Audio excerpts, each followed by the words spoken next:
Hello. I would like to invite you to read with me Chapter 4 of Charlene Darling, A Very Slow Turtle by Beck. Chapter 4 is Shooey Sound. And it starts out with a picture of Charlene Darling lying with her head in the mud, looking up at a dirty-faced pig. Tor and Charlene Darling were on their way to the Council of Turtles. Okay, and there I am. Starts out. Charlene Darling was many things by nature. Slow and curious were in the top 5. She was also kind, compassionate, and giving. But her curiosity reigned at this moment as she studied the pigs. She watched as they wildly ingested every morsel and hunted for more. Then they seemed to move in a herd across a stretch of sand on which they were sunning, and around a bend that was blocked from Charlene Darling's view. So Charlene followed the edge of the overhang as it curved a different direction and allowed her to see another side. She stepped out just a little further to peek at what might lie below, and whoops! Loose pebbles moved under her feet, and Charlene Darling slid down a steep slope just like a surfer dude until she tumbled like clothes in a dryer and landed in something wet and slick. "Am I covered in my own blood?" Charlene murmured. Then she heard grunting and smacking and the suction of feet being pulled out of mud. A dirty black face appeared directly over her own, saying matter-of-factly, "You came in the wrong way, but that's okay. You can still participate." Charlene Darling sat up. "Participate in what?" the sword turtle asked.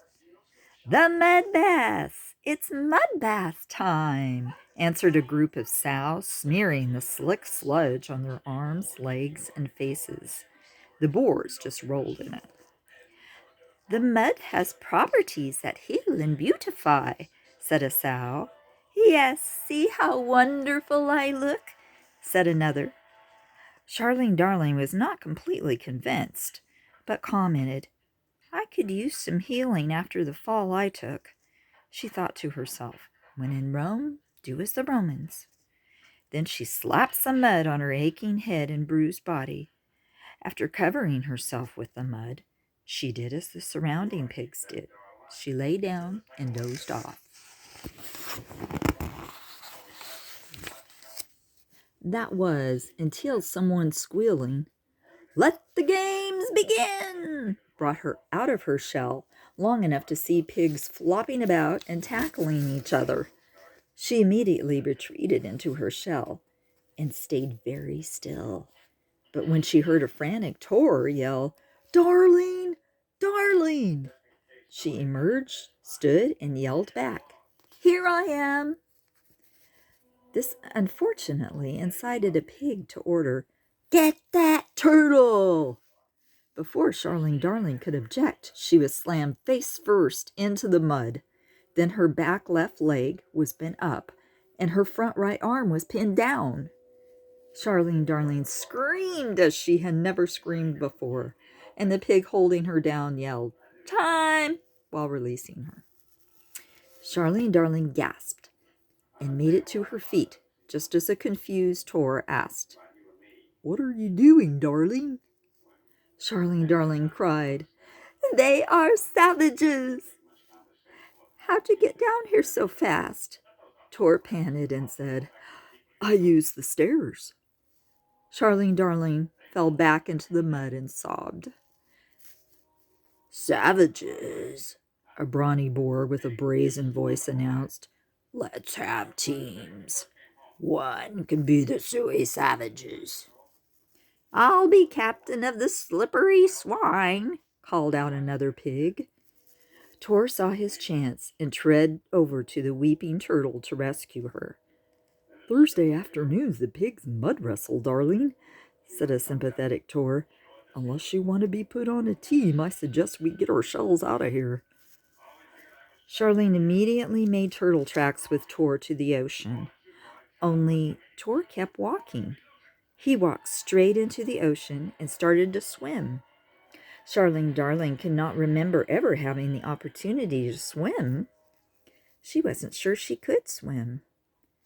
Charlene Darling stood still in the water, up to her knees, and watched Tor's head bob up and down in the waves.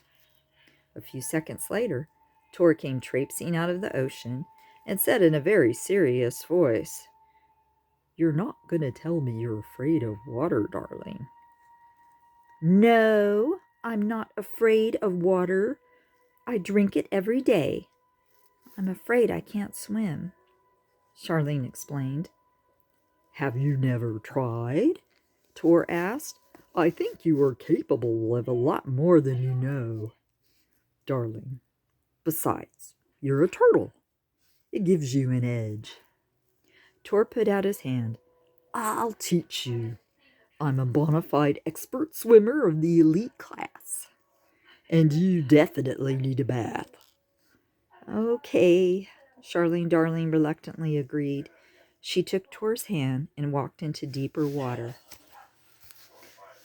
Tor taught her to float, lift her head for breath, and tread water. Then he taught her how to move in and underwater. Tor was patient and kind. Charlene Darling turned out to be a fast learner. "You are a seriously superb swimmer," Tor said in praise. "Thanks. And you are a masterful teacher, Tor," Charlene Darling replied. "I want to take you on a little detour to our rather spontaneous voyage, if you don't mind, darling," suggested Tor. "Aye, aye, Captain." Charlene saluted with glee. "What do you have in mind?" "Follow me, darling," Tor enthusiastically said, and swam into still deeper waters. That's the end of that chapter. Can't wait for chapter 5.